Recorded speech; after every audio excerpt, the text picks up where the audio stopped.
ఆ ఇన్స్ట్రక్షన్స్ కూడా ఇవ్వడం జరిగింది.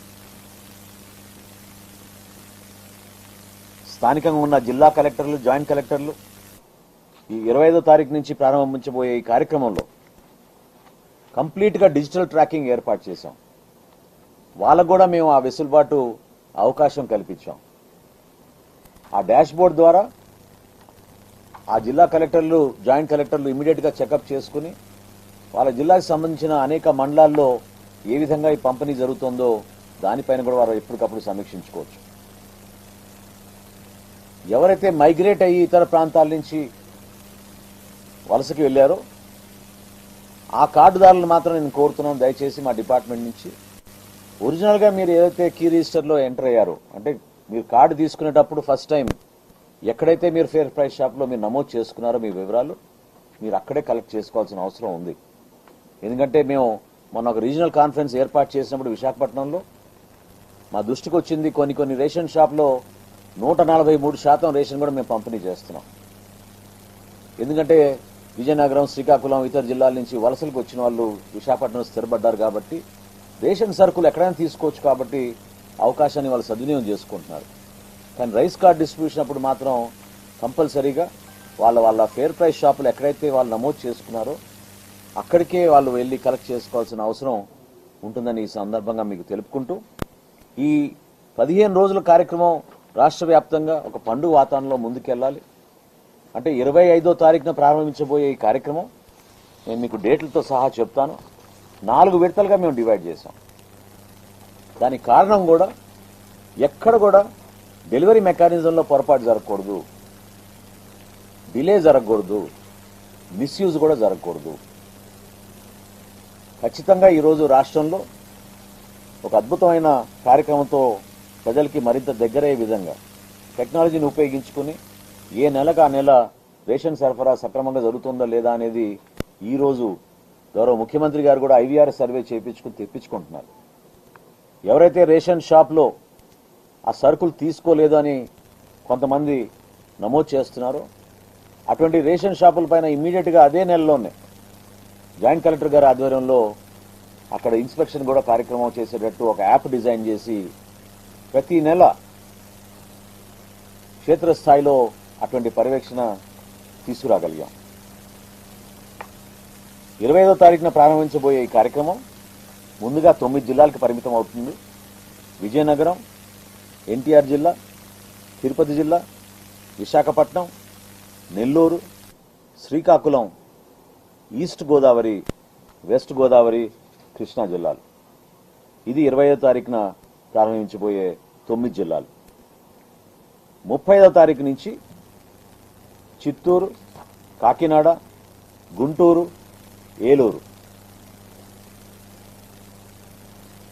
సెప్టెంబర్ 6వ తారీఖు నుంచి అనంతపురం, అల్లూరు సీతారామరాజు జిల్లా, పార్వతీపురం మన్యం, డాక్టర్ బిఆర్ అంబేద్కర్ కోనసీమ, అనకాపల్లి. చివరి దశ 15వ తారీఖు నుంచి ప్రారంభించబోయే కార్యక్రమంలో బాపట్ల, పల్నాడు, వైఎస్ఆర్ కడప, అన్నమయ్య, శ్రీ సత్యసాయి, కర్నూలు, నంద్యాల, ప్రకాశం జిల్లా. సో మొదటి విడతలో ఈ 9 జిల్లాల్లో 53 లక్షల కార్డులు పంపిణీ చేయబోతున్నాం. రెండో విడతలో 23,70,000 కార్డులు పంపిణీ చేయబోతున్నాం. మూడో విడతలో 23 లక్షల కార్డులు పంపిణీ చేయబోతున్నాం. నాలుగో విడతలో 46 లక్షల కార్డులు పంపిణీ చేయబోతున్నాం. సో ఇంత భారీ కార్యక్రమం ప్రజలకి మరింత అంకిత భావంతో పనిచేస్తూ మా కూటమి ప్రభుత్వం చేస్తున్న ఈ కార్యక్రమాన్ని విజయవంతం చేయమని సంబంధించిన అధికారులను, గౌరవ ప్రజాప్రతినిధులందరినీ కూడా మనస్ఫూర్తిగా ఈ సందర్భంగా కోరుతున్నాను. తప్పకుండా ప్రతి జిల్లాలో పర్యవేక్షణలో ఎక్కడ లోపం లేకుండా, టెక్నాలజీ ఉపయోగించుకోవడంలో కూడా ఎక్కడ కూడా పొరపాటు లేకుండా ఈ కార్యక్రమాన్ని ముందుకు తీసుకొస్తాం.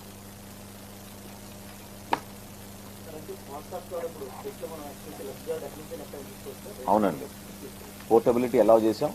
మీరు ఏ రేషన్ షాప్కి వెళ్ళినా కూడా మీరు దాన్ని ఎక్కడ ఇబ్బంది కలగకుండా అందరికీ కూడా అవకాశం ఇస్తారు. శాంపుల్ కార్డ్స్ మీరు ఎవరికైనా తీసుకుంటారంటే యూర్ మోస్ట్ వెల్కమ్. అదేవిధంగా మీకు ఈ షెడ్యూల్ కూడా మీకు కాపీస్ ఇచ్చేస్తామండి. Thank you.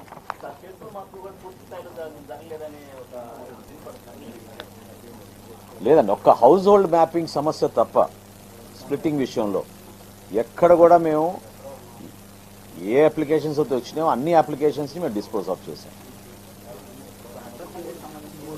అన్నీ పూర్తయినాయి. మీకు గతంలో కూడా చెప్పాను, మళ్ళీ చెప్పమంటే మీకు ఆ వివరాలు చెప్తాను.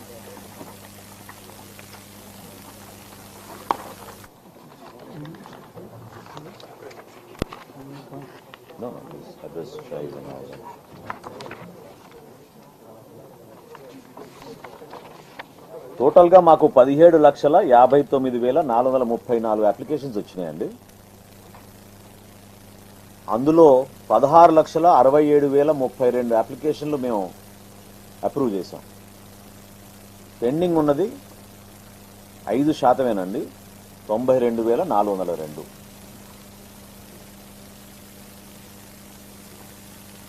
ఇందాక నేను అన్నట్టు కొత్త కార్డులు ఉన్నాయి, చేంజ్ ఆఫ్ అడ్రస్లు ఉన్నాయి, మెంబర్ డిలీషన్లు, మెంబర్ అడిషన్లు అన్నీ ఉన్నాయి.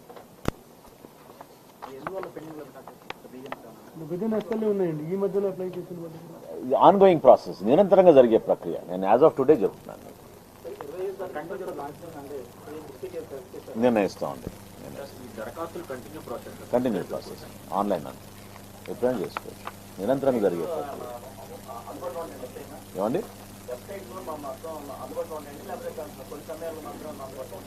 లేదు, ఎప్పుడు అందుబాటులోనే ఉంటాయి. మీరు గ్రామ సచివాలయం, వార్డు సచివాలయానికి వెళ్తే ఈ డేటాబేస్ అంతా అక్కడ ఉంటుంది. తప్పకుండా మీరు చెక్ చేసుకుని మీరు తీసుకోవచ్చు.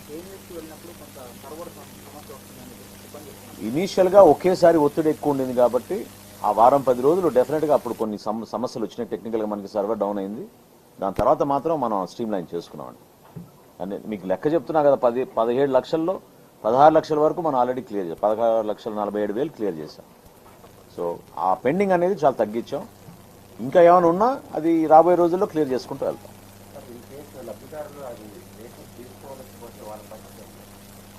లబ్ధిదారులు